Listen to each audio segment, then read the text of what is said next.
La historia de Roxy, capítulo 1.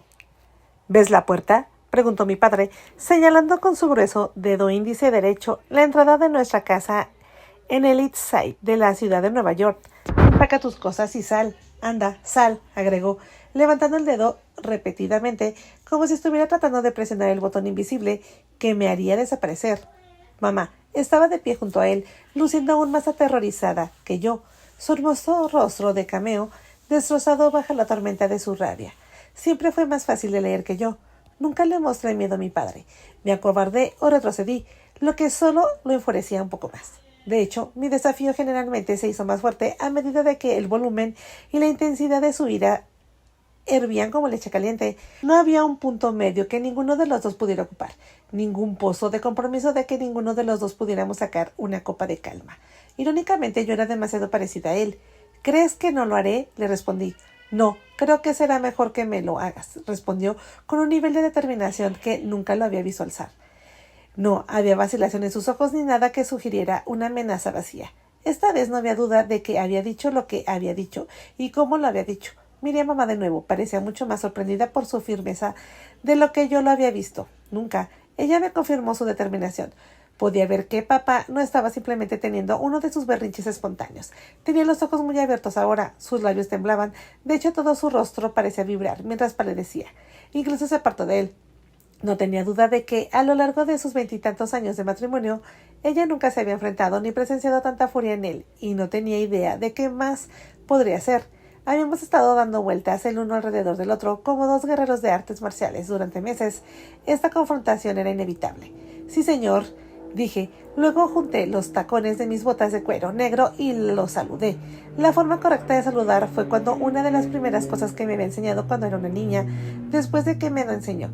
Enfatizó lo elegante y energético que tenía que ser, con la palma hacia la izquierda, la muñeca recta y el pulgar y los dedos extendidos y unidos. Lo saludé cada vez que lo veía. Al principio incluso él estaba satisfecho, y mamá pensó que era lindo, pero después de un tiempo vio que en realidad me estaba burlando del saludo, haciéndolo tan a menudo, prácticamente cada vez que me miraba. Y comenzó a molestarse por eso, y finalmente me prohibió hacerlo. Ahora, cada vez que lo hacía, especialmente con el repiquiteo de mis tacones, era como si hubiera hecho estallar un petardo en su cerebro.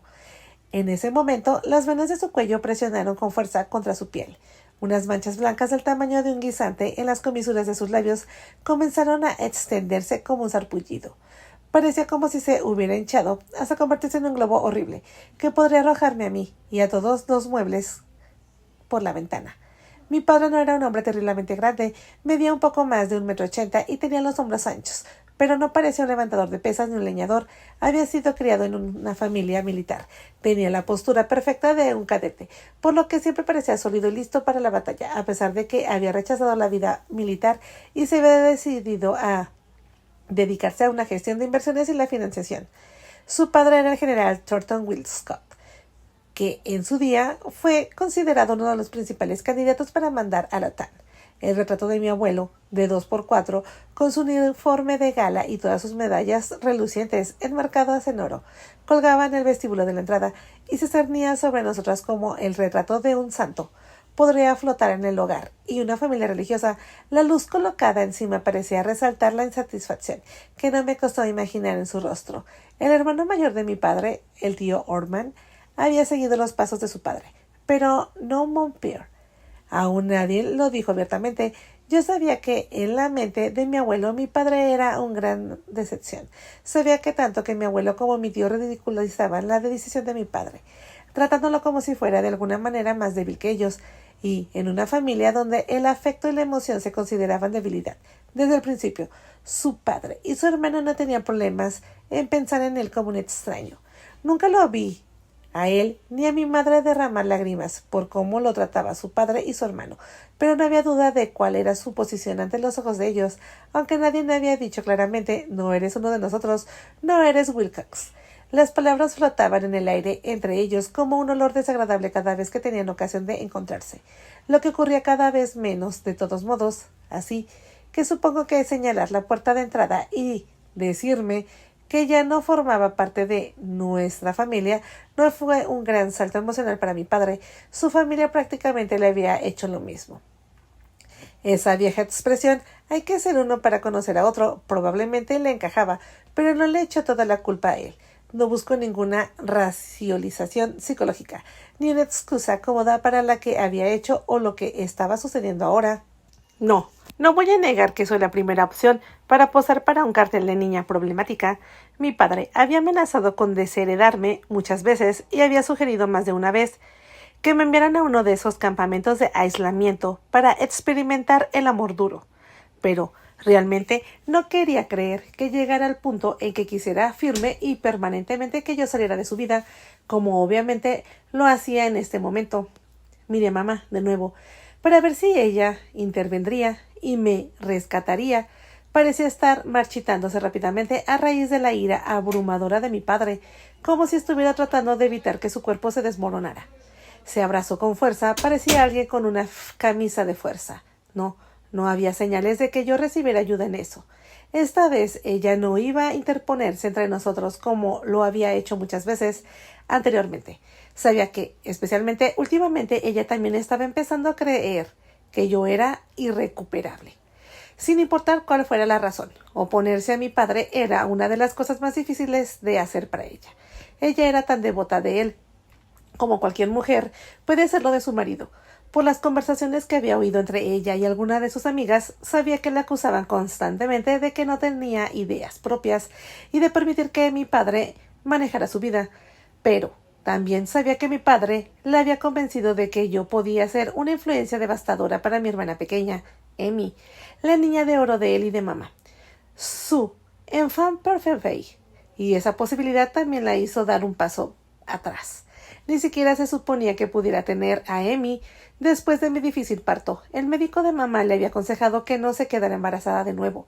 No conocía todas las razones médicas, pero sí sabía que el hecho de que se quedara embarazada, incluso 9 años después de mi nacimiento, era algo peligroso para ella. Cuando me enteré de que estaba embarazada, mi primer pensamiento fue que mi padre quería otro hijo porque estaba muy decepcionado de mí. Quería tanto a este niño que estaba dispuesto a arriesgar la vida de mi madre si tenía alguna duda sobre lo bajo que yo ocupaba en su lista de prioridades.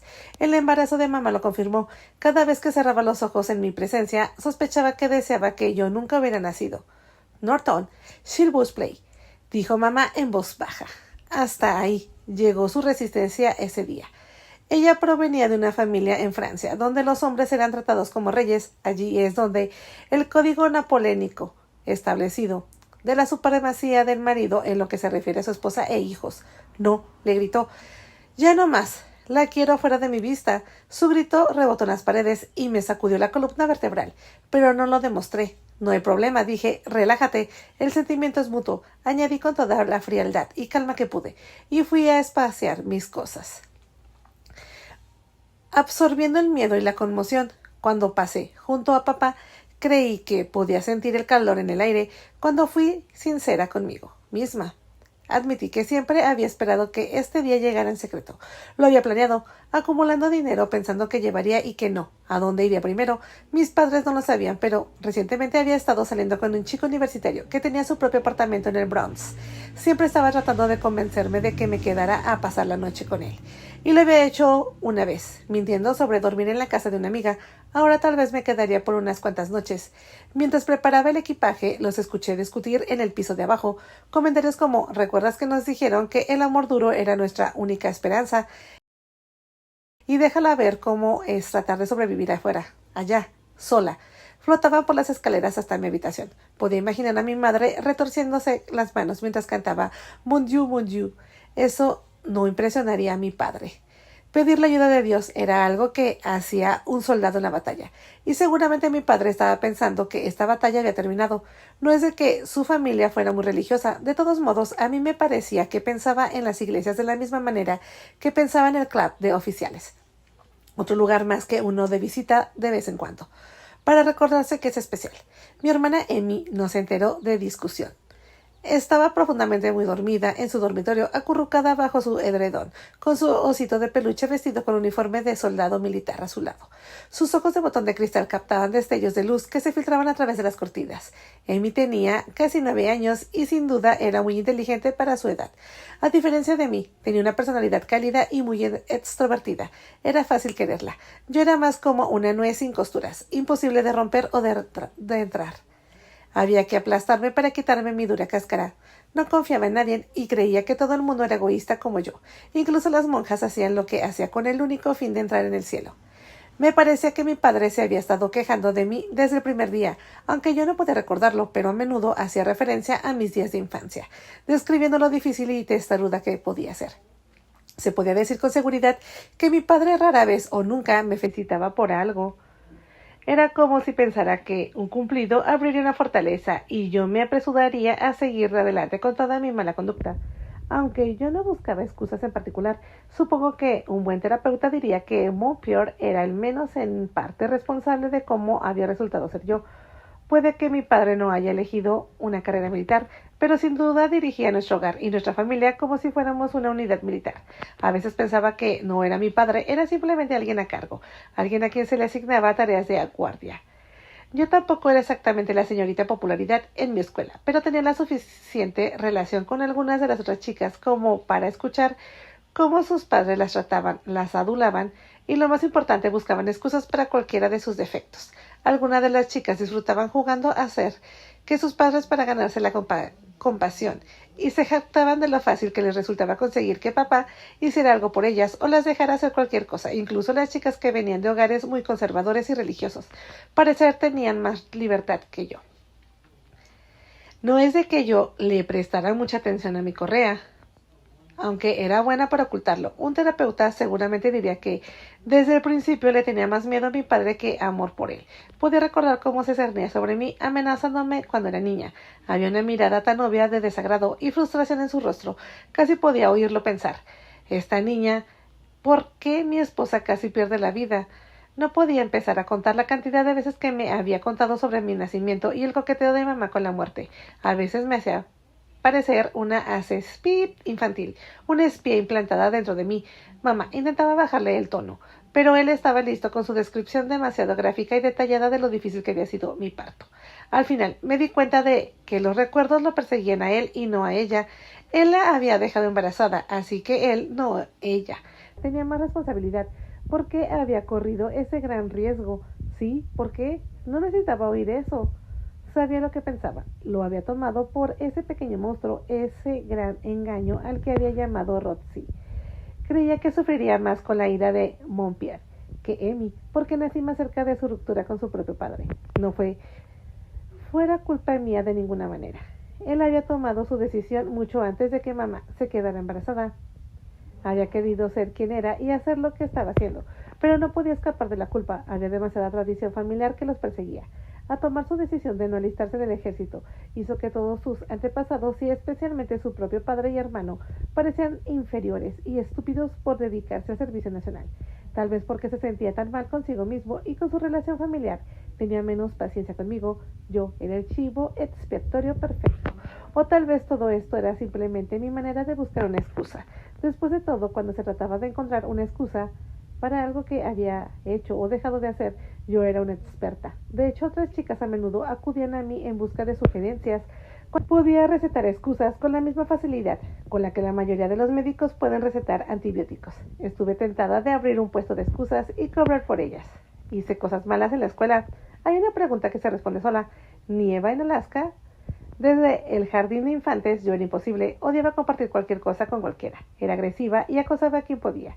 Cuando estaba en sexto grado, probablemente había tenido al menos una docena de peleas. En el baño de niñas, en el pasillo o en el patio de la escuela, podía dar patadas y puñetazos como un niño. De hecho, algunas de mis peleas fueron con niños y no perdí.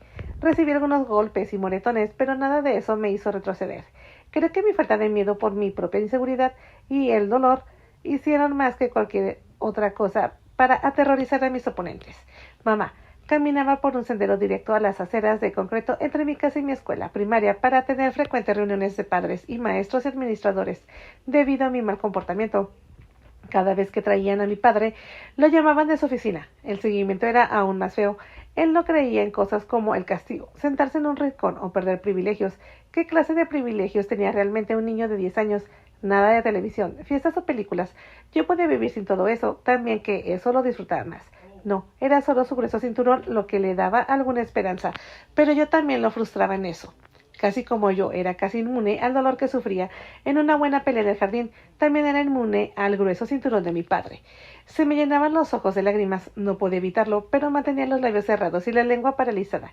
Ni siquiera gemía, me quedaba allí, de pie, o tumbada, como un trozo de madera. Sabía que a veces casi me quemaba la piel, pero no gritaba. Finalmente, él se daba por vencido, declarando que yo era simplemente imposible, no serviría de nada.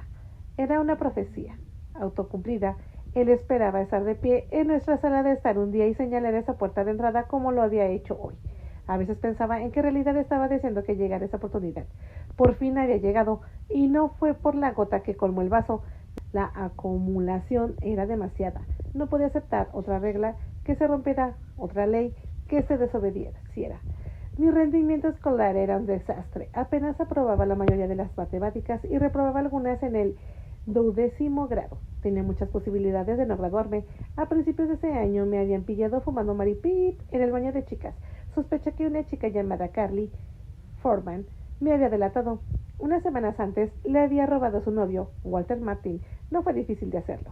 Carly estaba decidida a conservar su virginidad. Sabía que los amigos de Walter estaban con chicas que eran todo lo contrario, y él estaba recibiendo algunas críticas por su fracaso en las calificaciones. Carly estaba muy orgullosa y hablaba abiertamente de su inocencia. Para mí, atraer y tentar a Walter era como pescar en un barril.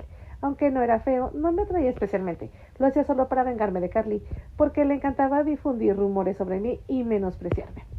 2 veces este mes había llamado a mamá y le había pedido que fuera a la escuela por la forma en que había usado palabras en francés para insultar a mis maestros. Mi padre se había casado con mamá en Francia y la había traído a Estados Unidos. Ella también hablaba francés en cada oportunidad y lo hacía conmigo e incluso con él de vez en cuando. Yo era buena para captar algunas malas palabras y crear algunas imágenes muy desagradables, además de llegar a dominar bastante bien el idioma, debido a la forma en que miraba cuando hablaba. Mis maestros sospechaban que lo que estaba diciendo era inapropiado, así que conseguían traductores, que yo estaba segura de que les ponían la cara roja, especialmente la señora Roster, mi maestra de ciencias. Ella castigaba a cualquiera que dijera maldita sea. Supongo que si enumerara a las madres que llamaban para quejarse de mí, los padres que hablaban con Montpierre, quejándose de mi influencia en sus hijas perfectas, y los 3 arrestos policiales por hurto en tiendas en los últimos 2 años, podrían entender por qué mis padres se sentían derrotados, especialmente cuando recordaban los años de decepción. 5 noches en estas últimas 2 semanas habían llegado a casa bien después de la medianoche. 2 veces me escabullí de la casa cuando me habían confinado en mi cuarto. Papá usaba esa terminología. Había intentado contenerme prohibiéndome a que mamá me viera y me diera dinero de vez en cuando. Ella me daba unos cuantos dólares escondidas, pero la mayor parte del tiempo tenía más miedo de desafiarlo que yo. Yo tenía un montón de dinero que iba instintivamente guardando si necesitaba algún día, así que no tocaba nada y siempre intentaba aumentarlo. Ese día en particular me atraparon robando $50 del bolso de Carrie Duncan durante la clase de educación física. Yo lo negué, por supuesto, pero el padre de Carrie le había dado un billete de 20 con una mancha de tinta en un lado, y esos 20 estaban en mi posesión. Me suspendieron de nuevo y no podía regresar sin que mis padres se reunieran con el decano. Parecía muy siniestro. Podrían intentar enviarme a otra escuela o llevarme ante un juez de nuevo, solo que esta vez con más determinación para colocarme en un centro de detención juvenil o algo así. 2 semanas antes había conocido a Stephen Carson en el centro comercial Columbus Circle. Lo vi leyendo la portada de una novela en la librería. Parecía muy interesado en ella y luego la volvió a poner en el estante. Pensé que era un tipo muy atractivo, de unos 6 pies de alto, con complexión de nadador. Tenía el pelo castaño claro, suave y ondulado, parches de pecas en las mejillas, pero una mirada en su rostro que le daba una expresión más madura. Me enorgullecía de ser siempre una buen juez del carácter y la personalidad de las personas. Sabía leer los ojos de las personas, la forma en que miraba a los demás y los pequeños movimientos que hacían con los labios. La inocencia y la inseguridad siempre me resultaron fáciles de ver, al igual que la arrogancia. Observé cómo Steven miraba con intereses a otras personas, rozando la superficie de sus rostros y cuerpos, como si alguien que sabía tanto sobre las personas como yo creía saber. Me hizo sonreír. Siempre que veía a alguien que me interesaba, de repente me sentía muy bien, como si tuviera algún propósito en haber nacido. Después de todo, porque la mayoría de la gente me aburría. Vi a Steven alejarse y luego robé el libro que había estado considerando. Esta vez no fue muy difícil, porque cabía muy bien en el bolsillo interior de la enorme chaqueta de cuero de hombre que llevaba yo puesta. A pesar de que me atraparon en el acto 3 veces, era casi tan bueno como un mago en Las Vegas, en lo que se refiere. Ahora de lo que ves, ahora no lo ves. Salí de la tienda justo después de él. Y cuando se detuvo a mirar algunas prendas en un escaparate, me acerqué a él y saqué el libro. Me quedé allí, mirándolo, y luego él me miró con una sonrisa de incredulidad. ¿Simplemente compraste ese libro?, preguntó. Más o menos, dije. ¿Más o menos qué significa eso? Significa algo así, dije, y se rió. Toma, le dije, entregándoselo. Lo miró en mi mano extendida. Toma, ¿quieres dármelo? ¿No quieres leerlo? Lo último que leí fue una multa por cruzar la calle de forma imprudente, y ya sabes lo difícil que es conseguirla en la ciudad de Nueva York. Se rió de nuevo, miró el libro con sospecha, volvió a mirar la tienda y luego a mí. No te preocupes, estaba limpio, dije, sacudiendo el libro hacia él. Cógelo, yo no lo quiero. Finalmente lo cogió. Entonces, si no lo quieres, ¿por qué lo hiciste? Vi que tú lo leías, que la portada te tomó mucho interés. Y luego lo devolviste. Tenías un presupuesto limitado. Algo así, dijo sonriendo. Pues ahí lo tienes. Tienes lo que querías sin coste alguno. Sí, pero ¿por qué querías hacer esto por mí? ¿Quién eres? No soy una policía encubierto que esté tramando una trama, ni nada por el estilo. No te preocupes, parecías quererlo de verdad. Me gustó tu aspecto, así que hice una de las cosas que mejor hago. Hice feliz a un chico guapo. Se rió, pero sacudió la cabeza con incredulidad. Me di cuenta de que nunca había conocido a nadie como yo. Pero, por otra parte, pocas personas lo habían hecho. Me llamó Roxy Wilcox, añadí, y le ofrecí la mano. La miró, como si tomara afuera una perdición. No tengo enfermedades, dije. La tomó y la sujetó con mucho cuidado, casi demasiado para un hombre que parecía tan en forma como él. Steve Carson. ¿Te gustó mi aspecto? Más o menos, le dije, y volví a sonreír y sacudir la cabeza. Miró a su alrededor para ver si alguien nos notaba. Supongo luego se volvió a mí. Supongo que vives en Nueva York. Sí, en el East Side. ¿Y tú? Voy a ir a Columbia Junior. Nací y creí en Rochester, Nueva York. ¿Criado? ¿Qué es? ¿Eres un maíz?, pregunté. Y él se rió. Eres graciosa, ¿de acuerdo? ¿Vas a la escuela o qué? Casi siempre, ¿o qué? Pero todavía estoy inscrita en la escuela, al menos hoy. ¿La universidad o la escuela secundaria?, dije. Soy de último año, pero no me lo tomes a mal. Él asintió. Luego miró su reloj. ¿Una cita importante en la residencia?, pregunté. No, vivo en la residencia. Alquilé un apartamento tipo estudio en Yaron Avenida. Ah, eres un solitario. Simplemente no me gusta el entusiasmo universitario. No puedo permitirme suspenderme nada. Además, me gusta estar solo. Somos dos, entonces. Estás en el último año de la escuela secundaria. Tengo edad suficiente, no te preocupes por eso. Me dejaron atrás 3 veces, agregué, medio en broma. Parecía que lo creía, y ahora sonreía un poco más cálidamente. Podía ver que se sentía muy atraído por mí. No es de que la mayoría de los chicos no lo estuviera. Creo que eso fue una gran parte de lo que confundió a mis padres y a mis maestros. Yo era, con toda modestia, bastante hermosa, con una figura tremenda, pero como a Billy Burton, a un chico de mi clase le gustaba decir, era un infierno sobre ruedas. La contradicción problemática me impidió sufrir castigos más severos. Cada vez que me llevaron ante un juez, pude ver la confusión en su rostro, porque alguien que me parecía a mí sería tan malo. ¿Quién era yo? La hija de Bonnie y Clyde. Yo también sabía cómo ser dulce y arrepentida. Cada vez me enviaban con advertencias. La mayoría de los hombres, especialmente algunos de mis maestros, eran fáciles de manipular, pero no mi padre, no Montpierre. Entonces, ¿qué quieres hacer después?, preguntó. ¿Después de qué? La escuela secundaria, dijo. Me encogí de hombros. No lo sé. Eso es demasiado lejos para planear. Él asintió. Tenía la sensación de que estaba empezando a asustarlo. No lo sé. Puede que me dedique al modelaje. ¿Podrías? Gracias. Miró su reloj de nuevo y luego me sorprendió. ¿Qué tal si almorzamos? ¿Almorzar? Eso es lo menos que podía hacer por una chica que arriesgó su reputación y su futuro incierto por mí. Me encogí de hombros. ¿Por qué no? Solo que no arriesgué mi futuro. Lo reforcé. Él se rió. Eres muy graciosa. Soy mejor cuando realmente lo intento. Entonces, ¿dónde es ese almuerzo? Comenzó una gran tienda de sándwiches en la 50. Y el camino, dije, y comenzamos juntos. Supongo que una relación que empieza con un robo no tiene buen pronóstico. pero de todos modos yo nunca fui de las que se preocupaban por las relaciones largas. Tal vez la relación de mi madre con mi padre me hizo desistir de la idea. Mi consejera escolar, la señorita Laura Jean, era una terapeuta aficionada y a menudo me acusaba de buscar siempre formas de culpar a mis padres por cualquier cosa. Un día de estos tendrás que asumir la responsabilidad total de las cosas que tú hagas, Roxy, me dijo. Entonces sabrás que te has convertido en una adulta. O pensé que fue cuando tuve mi primer periodo. Respondí, y ella se puso en un tono rojo violentesco. Definitivamente, categorizar a Steve como un adulto obviamente era una persona muy responsable y se tomaba en serio sus estudios. De todos modos, no era mi idea de un chico ideal. Me gustaban los chicos que se preocupaban demasiado por su futuro. Cuando me dije que le interesaba mucho la política internacional, pensé que empezaría a hablar de actualidad como mi padre y que se aburriría, pero tenía pasión por lo que le gustaba, y eso me atrapó por un tiempo. No tardé por lo mucho en darme cuenta de que no tenía mucha experiencia en el amor. A pesar de su buena apariencia, era hijo único de padres que lo tuvieron tarde en la vida. Las malas palabras, el sex pip, las drop pip y las bebidas eran tan ajenas para él que al principio pensé que era de otro planeta, pero no resultó demasiado difícil de corromper. Después de comer fuimos a dar un paseo por Central Park, igual a ir a su apartamento a trabajar en un trabajo de investigación. Le pregunté si quería acompañar más tarde. ¿Más tarde? ¿Cuándo más tarde? No importa, dímelo tú, dije. Es domingo, no tiene esa escuela mañana. Nunca dejo de algo así interfiera en mi felicidad, dije. Sonrió. Ahora, mucho más relajado, me di cuenta de que estaba intrigado conmigo y por ahora eso me bastaba. No soy muy buen cocinero, pero soy bueno preparando un pollo listo para comer en algunas verduras. Siempre estoy lista para comer, dije, y otras cosas. Otras cosas, ya lo resolverás, pareces inteligente. Sonrió y me dio su dirección. A las 6:30. Bien, dije, y le di un beso rápido en los labios.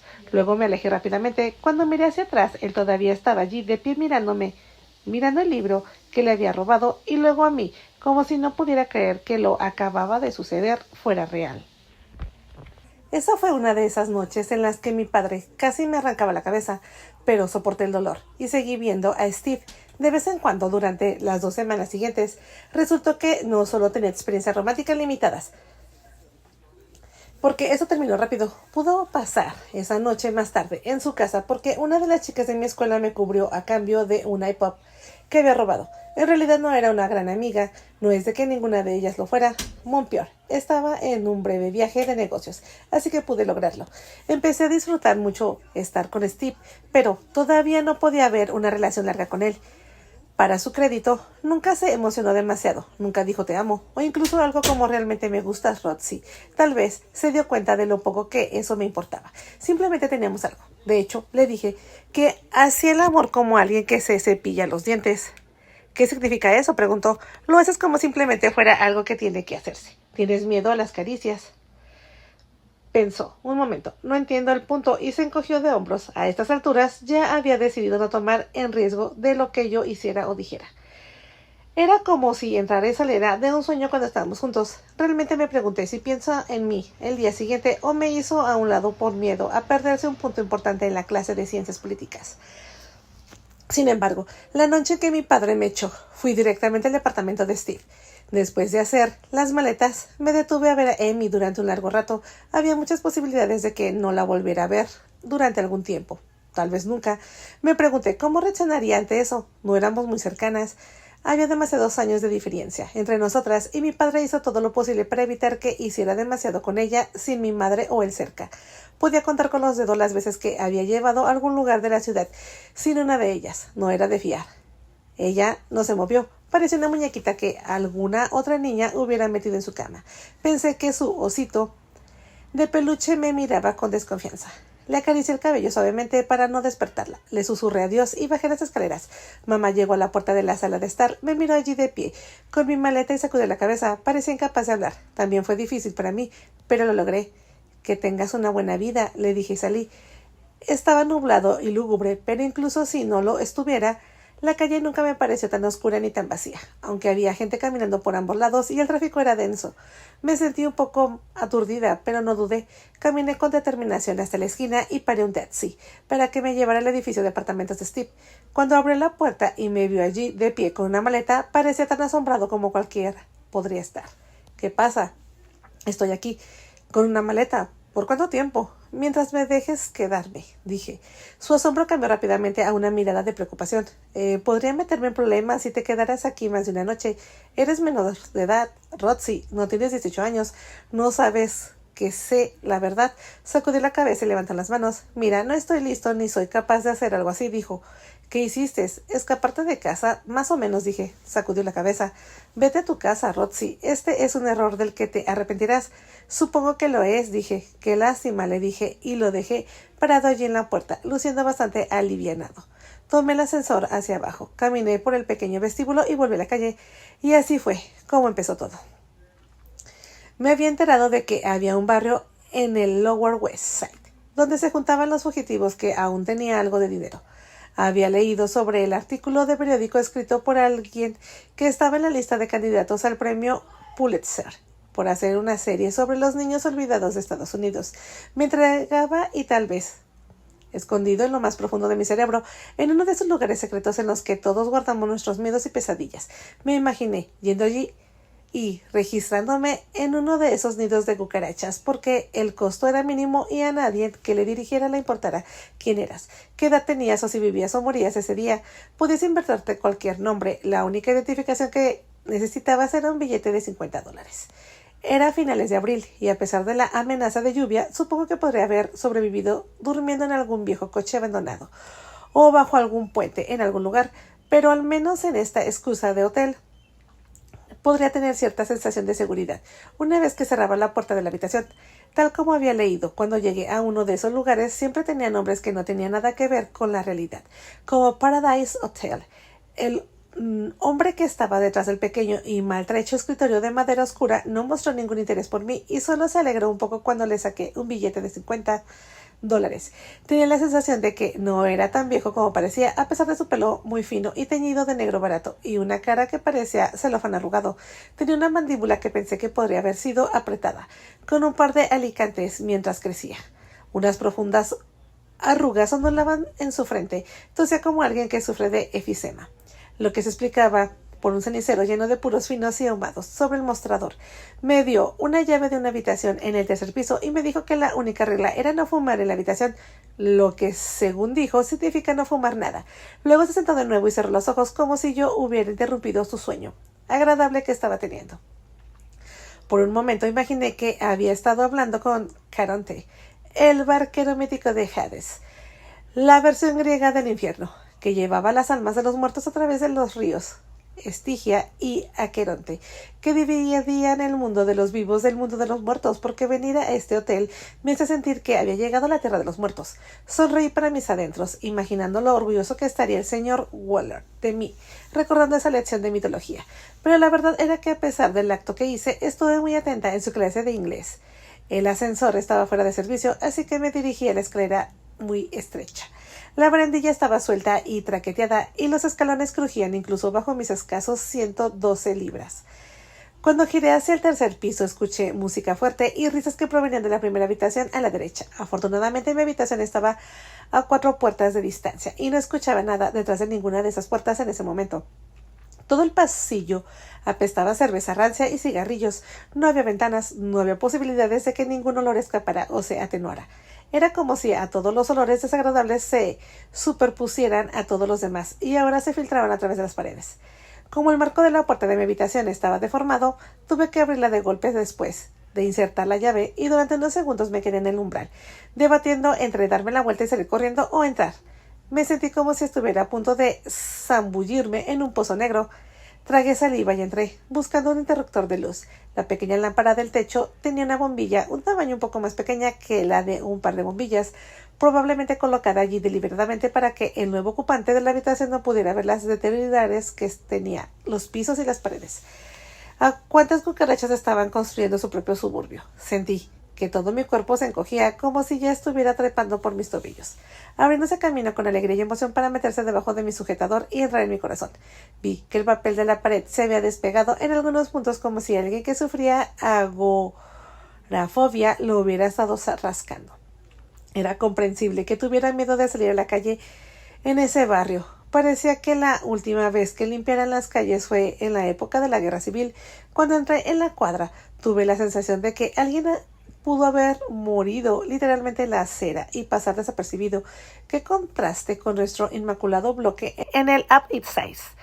La habitación, a pesar de lo que el hombre del mostrador me prohibió, apestaba a tabaco. La alfombra estaba desgastada y debajo de él descubierto la madera debajo de la mayoría de los lugares. Tenía miedo de mirar debajo de la cama. Tal vez la última persona que se quedó allí había fallecido. No tenía ninguna duda de que algo había muerto debajo. Solo había una cómoda marrón oscura, de 4 cajones y una silla plegable de madera al lado, ambas muy rayadas. La cómoda, de hecho, tenía un agujero en un lado. Por supuesto, no había televisión, radio, reloj, calefacción ni aire acondicionado. El armazón de la cama era sencillo y el estrecho colchón en el que seguramente se estaba gestando algún bicho feo y rastrero estaba cubierto por sábanas grises y con manchas amarillas. Parece que también había algunas manchas de lápiz labial. Al menos esperaba que fuera solo de lápiz labial.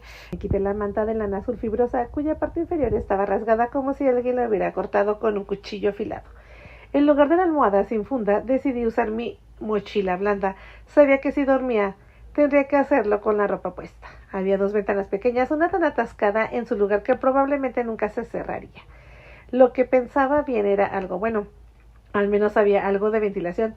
La otra ventana se abría y cerraba. Ninguna tenía cortina y persianas, así que no había forma de protegerme de la luz de la mañana. Durante un rato me quedé sentada en la cama pensando. Era natural que me arrepintiera y me arrepintiera, sobre todo en un lugar como aquel. Pero cada vez que me imaginaba corriendo a casa para hacer una reverencia y pedir perdón, me sentía peor. No tenía que soportarlo, me dije. Podía oír a mi padre diciéndome que aquel era un hotel de 5 estrellas comparado con lo que los soldados tenían que soportar en el campo de entrenamiento. Arriba soldado era una de sus expresiones favoritas cuando yo me quejaba de algo. Normalmente eso era lo que hacía. Me levantaba. Sin embargo, no fue hasta casi los 4 de la mañana que los sonidos de la calle de abajo disminuyeron y pude dormir un poco. Hasta entonces podía oír a la gente gritando y maldiciendo, las bocinas de los autos, risas fuertes, alguien rompiendo botellas y de vez en cuando alguien llorando justo debajo de mi ventana. Qué contraste con mi hermoso dormitorio en casa, con su cama con dorsal tamaño king size y su gruesa alfombra de rosa. Mamá era un poco fanática de la limpieza y el orden. Papá se había criado en un alojamiento militar, por lo que todo estaba en su lugar, impecable y pulido, como era habitual en el procedimiento operativo. Estaba segura de que, a pesar de las comparaciones de papá con la dura vida militar y el desafío que implicaba afrontarlo, ni mamá ni él permitirían que un perro callejero durmiera en un lugar como esta habitación. Sin embargo, lo único que podía imaginar en este momento era que papá esperaba que yo terminara en una habitación como esta. Veamos qué tan fuerte es ahora, murmuraba con una sonrisa de satisfacción. Creo que lo logré. Dormir el resto de mi primera noche simplemente por despecho. Cada vez que comenzaba a sentir lástima por mí misma, me obligaba a imaginar el rostro rojo y enfurecido de mi papá, y su confianza en que volvería y pediría misericordia y perdón, escribiendo promesas con sangre. Sin embargo, yo era tan fuerte y tan testaruda como él, y estaba decidido a que él me dijera adiós antes que yo. Durante esa primera noche y los días que pasaron después, albergué la creencia, quizás más exactamente llamada la esperanza, de que de alguna manera mi madre vendría a buscarme, me encontraría y me convencería de que mi padre lamentaba haberme echado de la calle. De hecho, la busqué en las esquinas, en las tiendas y restaurantes cercanos, y en el vestíbulo del hotel, aunque no había forma de que ella supiera que yo estaba en este hotel o en este vecindario. Traté de imaginarla corriendo desesperada, preguntando a los extraños si me habían visto. Incluso la imaginé colocando fotos mías en las paredes y en los postes de la luz, con súplicas desesperadas para que cualquiera que me hubiera visto lo llamara. Tal vez ella empeñaría alguna de sus mejores joyas y ofrecería una recompensa. Cada vez que un policía en la calle me miraba, yo le devolvía la mirada, esperando que viniera corriendo, exigiendo saber si yo era Roxy Wilkins. Tal vez a esa altura mi foto ya había sido entregada a toda la policía de la ciudad, pero la mayoría de las veces el oficial que veía me miraba directamente o simplemente se daba la vuelta, sin interés en ver otra adolescente fugitiva, con tantos problemas más serios que enfrentar. Después de los primeros días, la realidad se endureció. Me di cuenta de que papá se resistiría a denunciarme a la policía, a permitir que mamá lo hiciera tan pronto. Estaría demasiado avergonzado en el trabajo si sus colegas se enteraran. Y si la policía me traía a casa, no se sentiría victorioso en absoluto. Él tendría que aceptarme sin que me rindiera y tendría que asumir la mayor parte de la culpa por haber echado a una niña menor de edad a la calle. Todavía faltaban semanas para que cumpliera 18 años. Al principio no tenía ni idea de lo que iba a hacer ni de cuánto tiempo permanecería donde estaba. Supongo que cualquiera que haya sido expulsado de su casa o se haya escapado empieza por pensar en otros parientes a los que acudir. Ir a la casa de un familiar de mi padre probablemente sería peor que volver a casa. Por lo que yo sabía, mi abuelo me habría hecho comparecer ante un tribunal militar y me habría encerrado en una prisión militar para frenar suelos y lavar platos durante años. Salir corriendo a Francia para estar con la familia de mamá era una posibilidad, pero no era estúpida. Sabía que tenía que reunir más dinero para un viaje así. Y quizás la más importante era de que sabía cómo reaccionaría todo el mundo allá. Querrían que me fuera a casa inmediatamente y mis tíos y tías me obligarían a subir el siguiente vuelo a Estados Unidos. Los parientes no me ofrecerían ninguna esperanza ni opción. Tampoco tenía amigos lo bastante cercanos en los que confiar, ni que se preocuparan lo suficientemente por mi bienestar como para ofrecerme ayuda. Darme cuenta de eso me hizo comprender quién era yo, cómo había vivido mi vida hasta ahora. Probablemente sería la primera en admitir que era demasiado amargada, demasiado egoísta y demasiado desconfiada para formar relaciones sólidas con otras chicas. A estas alturas, la mayoría de ellas sabían cómo se sentirían sus padres si fueran demasiado amistosas conmigo. Aunque yo podía ver que muchas querían serlo, pensaba que podía enseñarles cosas que ninguna de los otros amigos podía enseñarles. Y estaba la atracción por alguien o algo peligroso. Sin embargo, yo era la mala influencia por excelencia, y si no conseguía que fueran tan malas como yo, haría algo malo cuando estuvieran conmigo, que los metería en problemas de todos modos. Era la vieja cuestión de la culpa por asociación. Bien podría ser portador de una enfermedad mortal. Tal vez lo fuera. Incluso mis maestros habían comenzado a evitar el contacto conmigo recientemente, optando por fingir que era invisible hasta que hiciera algo que no pudieran ignorar. Solo el señor Weller hizo un esfuerzo real por salvarme. Dijo que podía decir, por la forma en que escribía, que era mucho más inteligente de lo que revelaban mis calificaciones. «Podrías hacer algo con tu vida», dijo. «Podrías estar orgullosa de ti misma, Roxy». «¿Quién dice que no lo soy?», le respondí.